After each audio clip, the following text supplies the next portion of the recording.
Hi guys, my name's RachelBeth, and in this video I'm going to be showing you how to make a full-length dress. This isn't the perfect way to do it, this is just my own DIY, so feel free to tweak it whatever way you want. And hopefully you'll enjoy it. Bye! So for this video you're going to need your fabric of choice. I am using a slinky fabric from Hickeys. It cost me €6 a metre, it was on sale, so it's really good. You're going to need about 3 meters of your fabric. And then you're going to go with an invisible zip matching the colour of your fabric. So I went a black one and I went with an 8-inch zip just because it's a very low cut.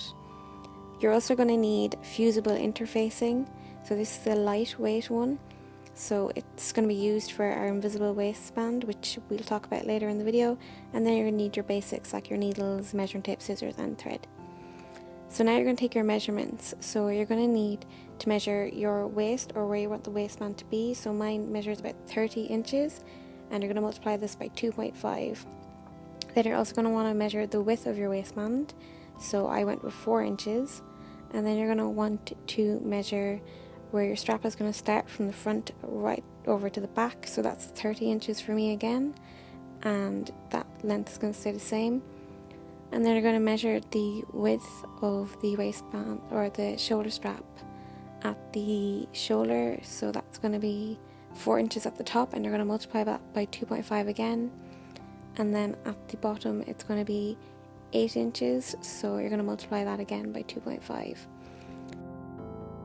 So we're going to start the pattern piece for the strap. So you're going to go across your bottom measurement, which for me was 8, but you're now multiplying it by 2.5, so I'm going to get 20. So once you've marked out the 20, you're going to mark the halfway point at 10 inches for me, and then from there I'm going to square up. So that's going to be the measurement of the strap that you went over your shoulder, but you're going to put it in half, so it's going to be the top of the shoulder, so that's going to be about 15 inches. And then once you have that drawn, you're going to square across again, and this time this is going to be the shoulder measurement, and that's going to be multiplied by 2.5 as well. So it's going to be 10 inches now, so you're going to do 5 inches either side of the halfway point. And then once that is done, you are going to match up both ends so you get your shoulder strap shape. And the pattern piece for the waistband is just a basic rectangle, so you're going to halve the measurement of your waist, which is going to be 15 inches for me, and then you're going to multiply the width by 2.5, so 10 inches. And now for cutting out the fabric, you're going to cut it on fold, and the top part is going to be on fold where the shoulder would be. And I'm cutting my seam allowance onto it. You can add your seam allowance onto the pattern piece if you'd like when you're drawing it, but I just did it by eye. And you're going to cut out the same thing for the waistband, which is going to be folded in half as well. So I'm now overlocking all the raw edges on both the sleeve and the waistband. This is to prevent fraying and loose threads and everything like that, and just to give a neater look to the finished product. If you don't have an overlocker, you can just use a zigzag stitch or roll it over twice in the next stage. What we're going to do now is we're going to be folding over the overlocked edges that we just did. So we're going to fold them onto the wrong side of the fabric so they won't be visible on the front. And you're going to want to sew this with just a straight stitch as close to the edge as you can so it looks neat and tidy on the front. And you're going to do this for the straps and the waistband.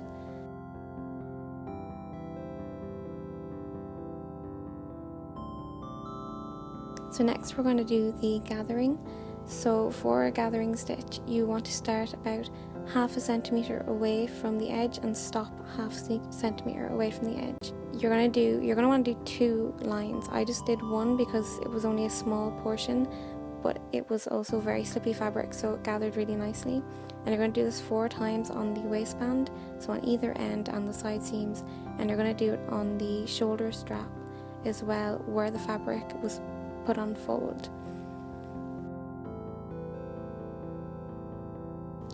So you're going to knot the bobbin thread on both sides, and once you've done this you can pull the other stitch, so that will cause it to gather together, So you're going to gather it to the original length you wanted it. So for me it's going to be 4 inches, and you're going to do this again for the waistband, and just be super careful that this is why you should do 2, because the threads can break very easily when you're pulling it. So for the skirt part, when I'm gathering that, I'm definitely using 2 stitches, but just you can see here how easily it gathers with only 1 stitch, but they can break if you only use 1. So for the skirt measurement, you're going to want to take your waist measurement and multiply it by 2.5 again. So I'm going to get 75, so I'm going to half that measurement again, and that's going to be my front piece. And then I'm going to split the second half in half again, and that's going to be the 2 back side pieces, because I want my zip going up the center back. So I'm going to put the 2 quarters on either side of the front piece and leave the middle back seam open. So I'm just going to overlock them just because it's easy. If you don't have an overlocker, you can use a zigzag stitch.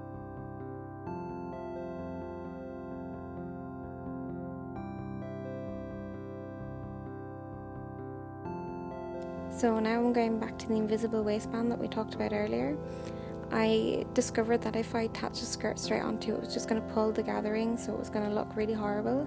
So I'm going to put an invisible waistband underneath the actual waistband, and I'm going to do the same for the straps as well, just so that doesn't pull either.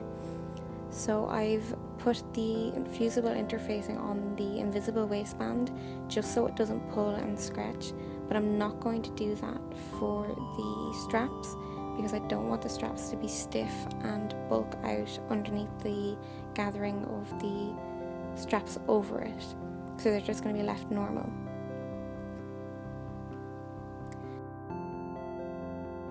So for the skirt part, you're going to gather your skirt the same way that you did the straps and the waistband, but just be sure to use 2 stitches because one of the stitches will probably break while you're gathering it. And you're going to just gather it to the span measurement that you have, and then once you've done that, you can sew it onto your waistband. And once you have that sewn on, you don't need to overlock it like me, you can sew it on just with a straight stitch, and then you're going to pull out your original gathering stitches because they will be visible and you don't want to see them.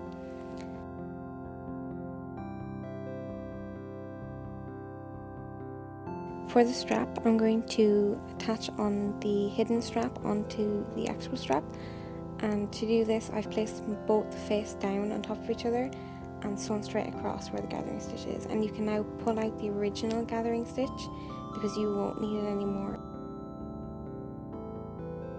So now for all the invisible straps, I'm just going to pin on my dress form where I want the invisible straps to hit the waistband on the front and the back. And I'm just going to straight stitch across. It won't be visible, so it doesn't matter how messy it is. And then once I've done that, I'm going to gather by hand the bottom of the visible strap and then decide where I want it on my mannequin. If you don't have a dress form, you can get someone to wear it for you, or get someone to do it on you, or do it on yourself. So I've decided to gather it along the top of the waistband because there is a bit of an overhang on mine, and if I did it at the bottom it would be very uneven. So I'm just going to gather it by hand. It doesn't need to be neat because it won't be visible, it's just so you can pin it onto your dress form where you want it. So once I've pinned it, I'm going to space it out and put it where I want it, and then I'm going to repeat that for the other 3 sides. And then once I've done that, I'm just going to sew it straight down just along where it meets it. It doesn't need to be neat because you will be covering it with the fake. So I'm just going to cut off the excess. I'm not going to cut it too close to the stitches because I want to be able to tuck it under the waistband. But I don't want it too long either because I don't want it to bulk up. If you're unsure, start off cutting small pieces at a time and see how it looks under the waistband.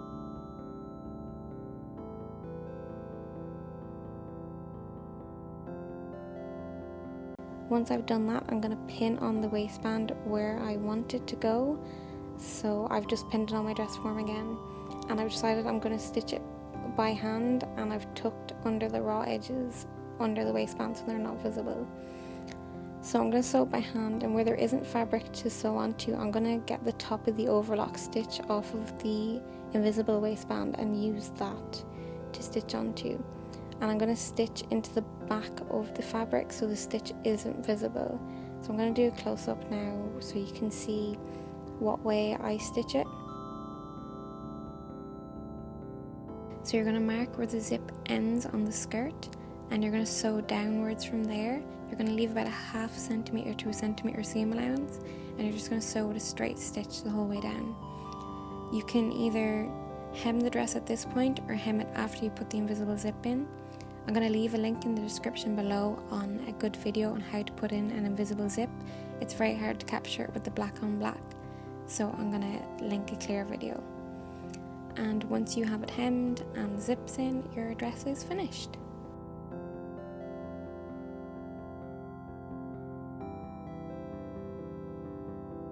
So I love how the dress turned out. It's absolutely fabulous. The only thing is the sleeves do slip, so I'd probably use a tape or something to keep them up, just because it makes it look a bit uneven. But I absolutely love it, and it was so simple. So please like, subscribe and share. Thank you. What's wrong with you? Got dust all over you. Yeah.